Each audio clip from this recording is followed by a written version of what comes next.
nañu beneen ba mais ñun xam nañu gedduñu ko. dañu amul nu ko jox dañu amul nu ko séddoowee. d'accord alors tey jii ci question yi jàpp nga ni ñi nga xamante ne maanaam ci 8 questions yi sax laay nekk parce que ci majorité bi nga bokk question yi nga xamante ni moom lañ fa posé d'accord question d'actualité la mais est-ce que amul ay questions yoo xamante ne tey jii waroon nañ koo mën a wax tey askan wi tamit soxla woon ko. mais bien à part li nga xamante ni moom moo di question d'audit bi ci rapport bi. wax nañ ci question rapport bi.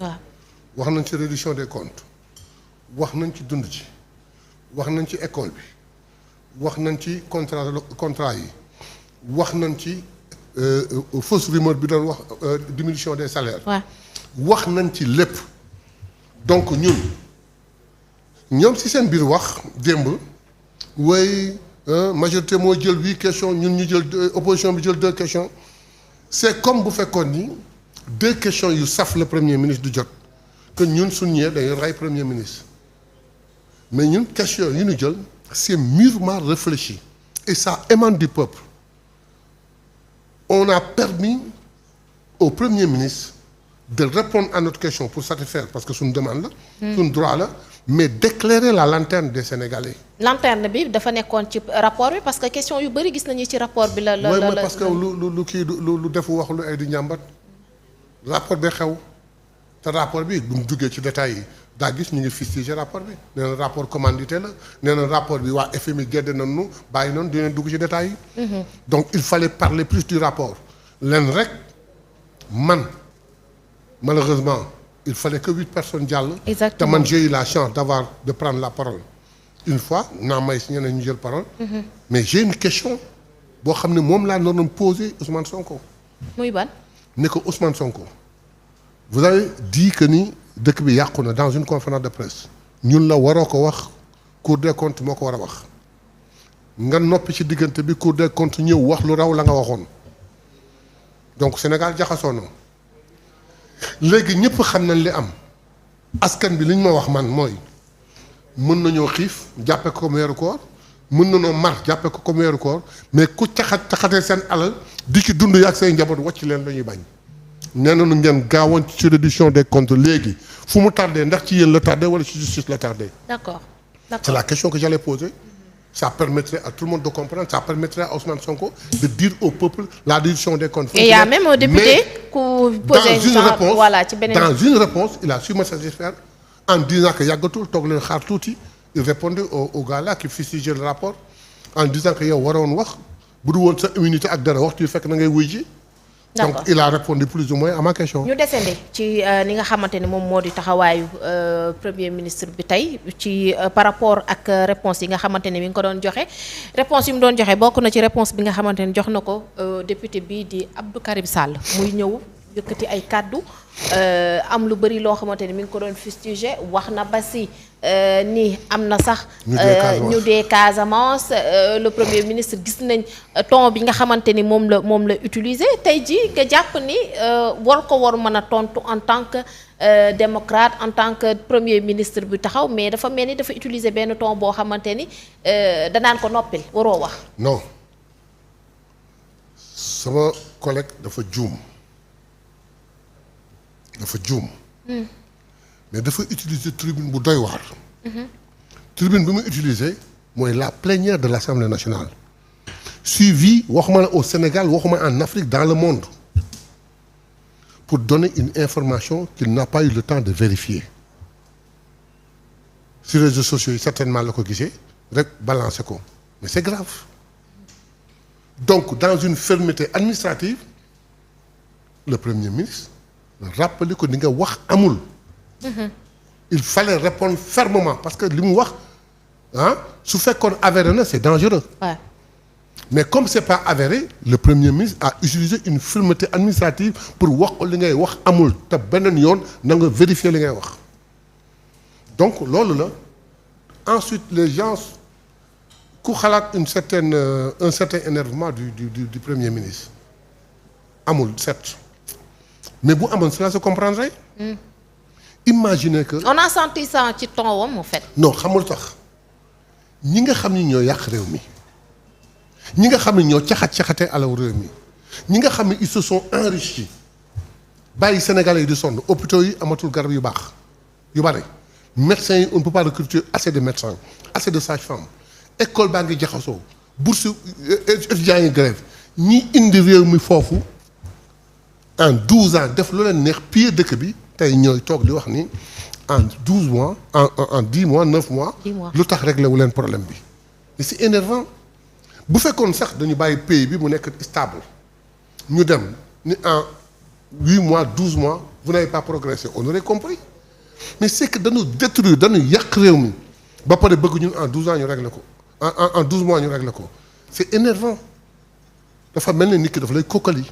D'accord. Il s'est pas énervé il a été très ferme il s'est pas énervé mais il a été très ferme et loolu lañ ko doon recommandé loolu lañ ko doon laaj. mais il a répondu juste mais il a répondu juste xam nga lu tax war ñu wax dafa leen vous devez raser le mur da ngeen war a teere wu damay emprunter benn expression que j'ai appris hier dans une émission.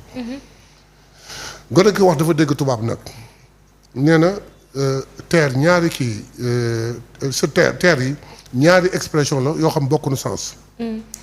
ils doivent se taire TAIRE dañu war a noppi parce que ñoo yàq réew mi beneen bi ils doivent se taire parce que dañu war a dugg ci suuf ci ndax gàcce par le rapport léegi teeruñu noppi wuñu ils ne sont pas taire dugg ci suuf ci ndax gàcce mais kon ne di wax di ñu jaxase ak askan bi le premier ministre sans s'énerver a mis toute la fermeté qui s'y est et répondu juste te li mu répondre buñ ci amee doute nan dugg ci nan vérifier te nag nee na leen dans une semaine dans un temps très très court la population sentira que nous travaillons pour eux. mais pourquoi menacer xam nga tey ji par exemple le premier ministre c'est le premier ministre de tous les Sénégalais quand même ñoom tamit ci Sénégalais yi la ñu bokk. En parlant de menace. Ouais.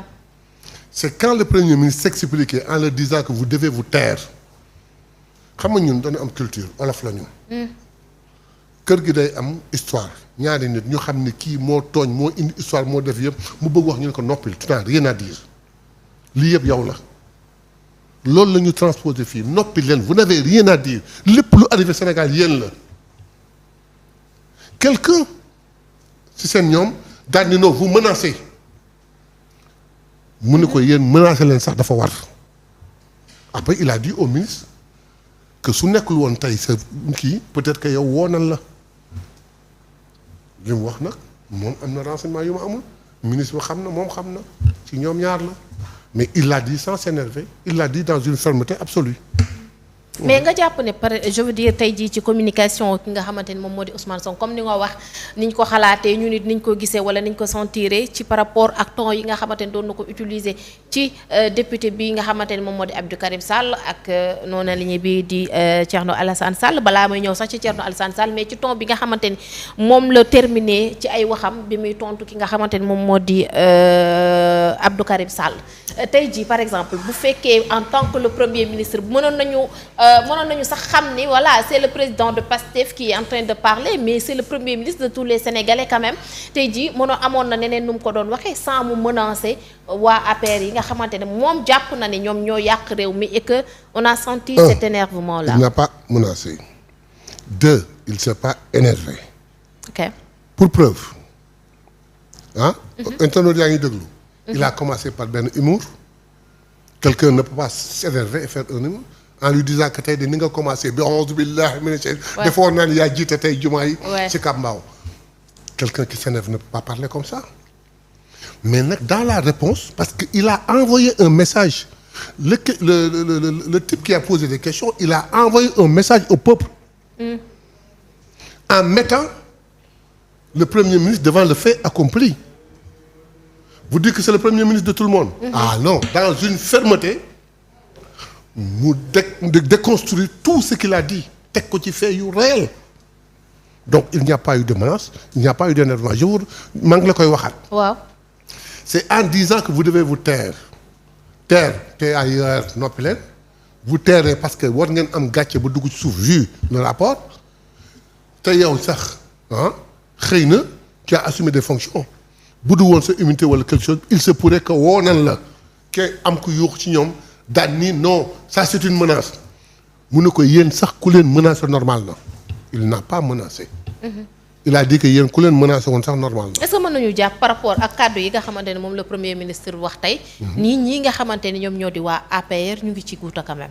ñu ngi ci guuta. waaw yow boo ko xamul ñoom xam nañ ko. boo ko xamul ñoom xam nañ ko tey. mais occasion la woon pour ñoom bu rëy même si ils ont 2 questions pour mettre mal à l'aise le premier ministre pour déconstruire le rapport mais ñoom ñëpp dañ daw pëccet ku fa nekkoon tey pas plus de 5 personnes ñoom ñëpp a daw.